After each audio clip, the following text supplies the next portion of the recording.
Just a comment. I'm just, like, sheerly impressed by how extemporaneous it was, and I think that's one of the biggest factors into the speech, because I forgot that through away that it wasn't scripted. So I think that's a major point. It reminds me of MLK's letter to Birmingham jail. He didn't have the same sources, just as he's citing the veterans, Rosa Parks, everyone. So. And I recommend watching the video. This is a transcript of a video of him answering this question. It's very effective in how he speaks to people and how he connects with people in the room. Thank you. We may not get through everyone today. If we don't, we'll just finish up on Thursday. I did want to say something about that last set of remarks. Who was the NFL player who first did this, who led others? Colin Kaepernick, correct. And what happened to him, Adam? He's no longer in the NFL. Is that because he was a poor player? No.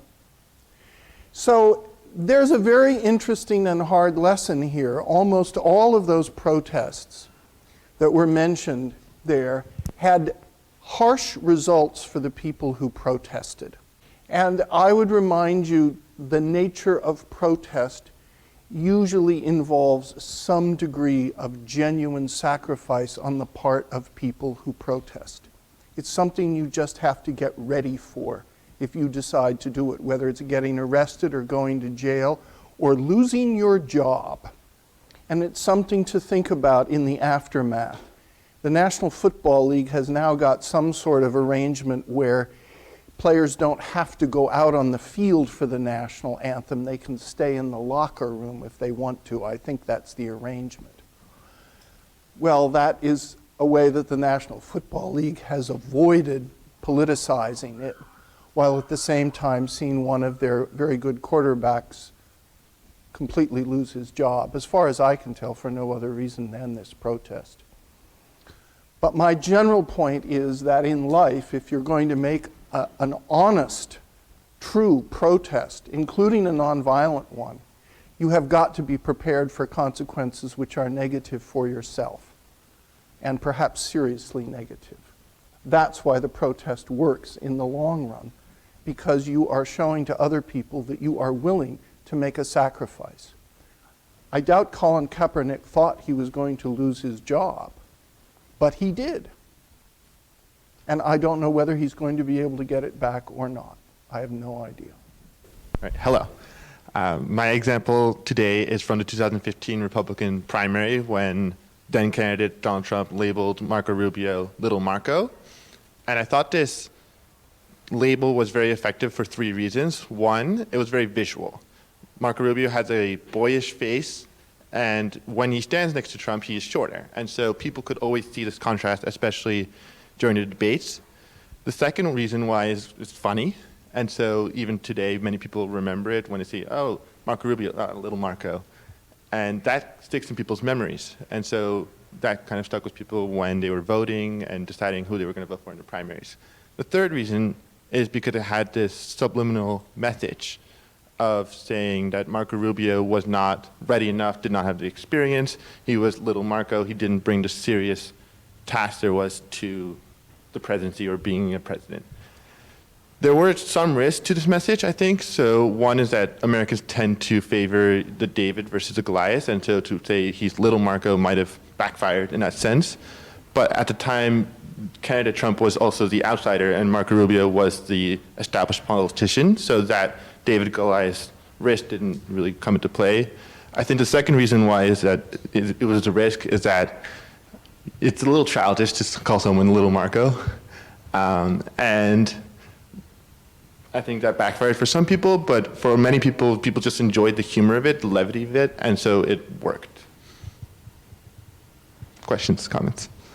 Talks a lot about sort of the ethics of rhetoric and wielding rhetoric responsibly. Do you think this is an example, regardless of whether or not it's effective, of responsible rhetoric, of rhetoric that belongs in the political sphere? Maybe. I think we've seen a number of times in political history where people have called an opponent a name or have used some sort of belittling technique to say that someone doesn't bring serious stuff to the game. So, for instance, when you remember the 1984 election when Ronald Reagan said, "Oh, there you go again," had this sort of sense of putting someone down in a very way of saying lifting someone else. Or remember in 2012 debates between Romney and Obama, where Obama had this sense of saying, "I play with the big boys. I have the Secretary of Navy, Secretary of all these people, and they tell me this. Who are you?" attitude. So maybe the name calling wasn't ethical, but the message is something we've seen many times before. Thank you, Philip. This treads a line, and it's an important line, and I think Philip handled that well because some people don't like name calling, but sometimes it works. There was a famous example when a man who used to work with Jack Kennedy was debating in a vice presidential debate with another candidate who compared himself in some ways with John Kennedy, and the reply to that was, "I worked with John Kennedy and I can tell you, you are no John Kennedy," which was a form of name calling. It's saying what someone isn't, and that became really the most famous line of that debate. So it's risky, and the current president seems to have been able to use it effectively in some cases. Just look at how he did in the primaries.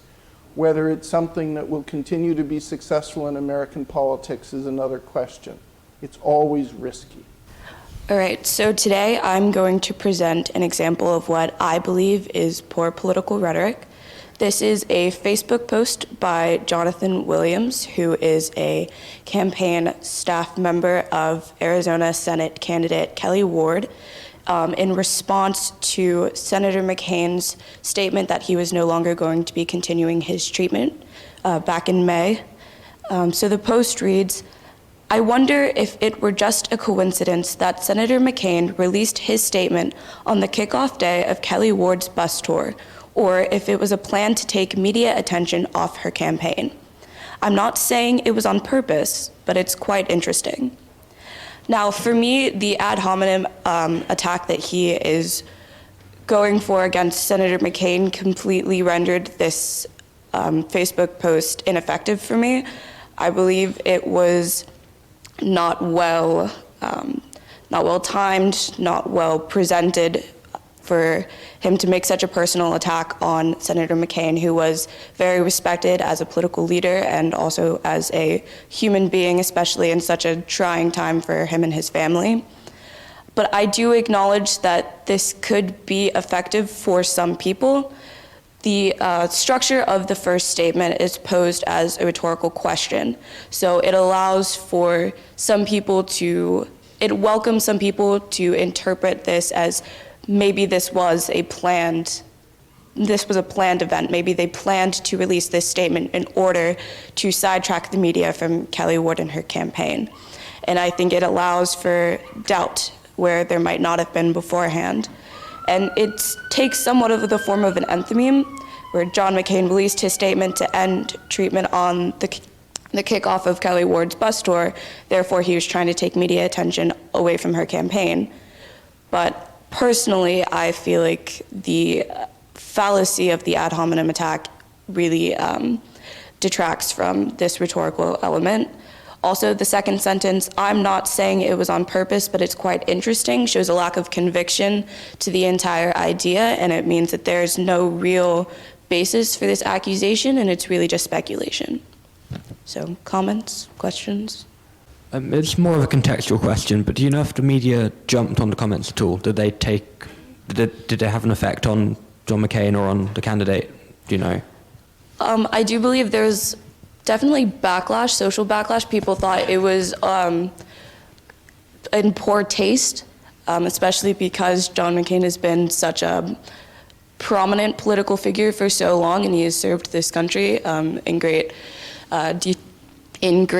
detail at great personal expense. So there was definitely a lot of people that thought that the entire idea of making a statement like this was unfounded. It strikes me that the last sentence that you cite as being, sort of showing a lack of conviction actually seems to echo something that President Trump does a lot, which is sowing conjecture about something.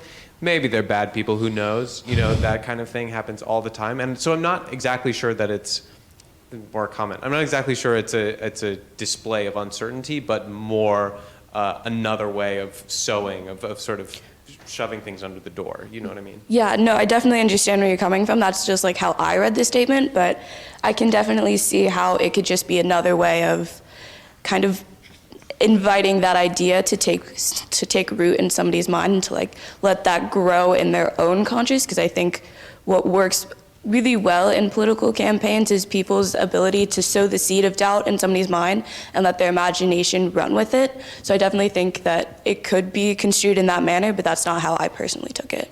Thank you. We'll do Olga, and then we'll stop here for today after Olga, and we'll just do that other section over there on that side of the room next time. I did want to say something about this example. It's an interesting one. It is a form of insinuation. Insinuation is very often effective in a combative political situation. It's not always fair, but it plays upon the fact that the motive of the other individual is hard to know and may never be known. Now, dealing with someone else's motives is a tricky thing because motives are very often not openly stated. But to suggest that someone's motive may be less than honorable or may be timed in such a way as to hurt the opponent is something that is commonly done. Again, it's playing with fire, as is a lot of political rhetoric. Some people will say, well, maybe that was the motive, who knows? And other people will say, how can you say that about someone who is dying? And that's what Senator McCain was doing at that time. He was dying, and it was no doubt that he would pass away. So politically, it's a tough decision. It was interesting to me in this statement that it went on for a while. I think it could have been done a little more briefly, maybe a little more effectively, rather than it's interesting that, and maybe a coincidence. It just kind of strung it out a little rather than being pointed, rather than suggesting it perhaps a little more delicately than that. I will say that experienced politicians at a certain point very often recognize the humanity of their opponent, and that we are all mortal, and that we are all living in the same polity or polis, and there does come a time when political opposition recognizes that as well. And that has happened on both sides of the political aisle, and it has happened when one member of one party very often honors another member of another party. There are remarkable friendships between people who are quite opposite in their convictions.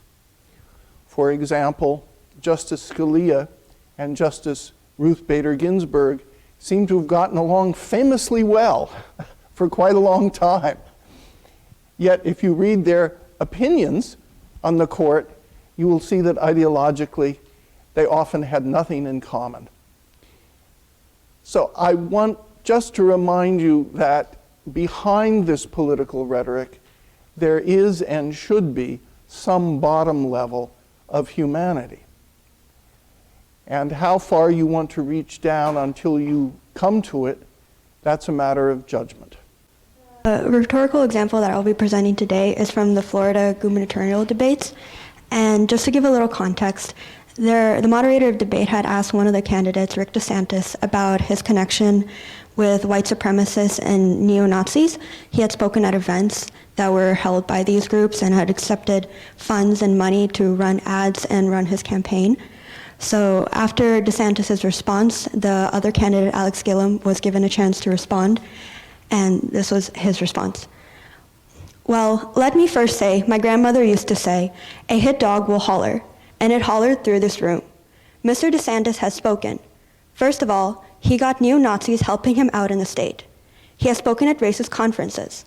He's accepted a contribution and would not return it from someone who referred to the former president of the United States as a Muslim, N-I-G-G-E-R. When asked to return that money, he said no. He is using that money to now fund negative ads. Now, I'm not calling Mr. DeSantis a racist. I'm simply saying the racists believe he's a racist.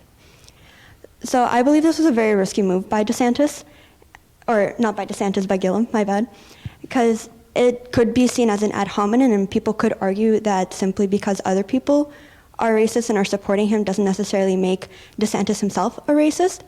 However, I personally think this was an effective piece of rhetoric because with this last sentence of saying he's not calling Mr. DeSantis a racist, he is able to dispel the ad hominem element of this response of his. And in addition, given the nature in which he said this statement or gave this statement of it being a debate in which people are going to be voting to choose someone who will represent them in government and will have to stand for their beliefs and serve their best interests, giving the people this information and showing them that Mr. DeSantis is being supported by racists and has connection with these groups helps Gillum show that DeSantis might not be the best person to represent them in government. This is a tough question because there are certain things that you can call other people, and it gets to be very touchy whether or not that will be effective. Calling someone a racist is hard to do and can be rather easily denied in many contexts. Saying that someone else is a racist to racists puts it at an interesting remove. I'm not sure how effective it will be in the end, but it is an interesting remove. I wanted to ask, these conferences at which DeSantis appeared, were they held by or were they simply associated with those other groups? I believe it was both, where they would be run by these groups and they'd also be supported by them, and then he'd also be getting funding and money from these groups to run his ads and his campaign. Yes, in that debate which I watched, DeSantis denied that he knew that there were such connections. So he did issue a denial at that time. And I don't know whether he knew or not, but he said he did not know. Let's stop. I want to say one quick final word before we leave. Some of these good and bad examples remind you that politics is hardball, and that it takes very tough, seasoned judgments to hit the bullseye, and that it's very easy to make mistakes and alienate those whom you would like to win over. It's one of the reasons why individuals who succeed at this kind of presentation generally have thought about it, have practiced for it, and prepared for it. Thank you very much. Thank you. Very good.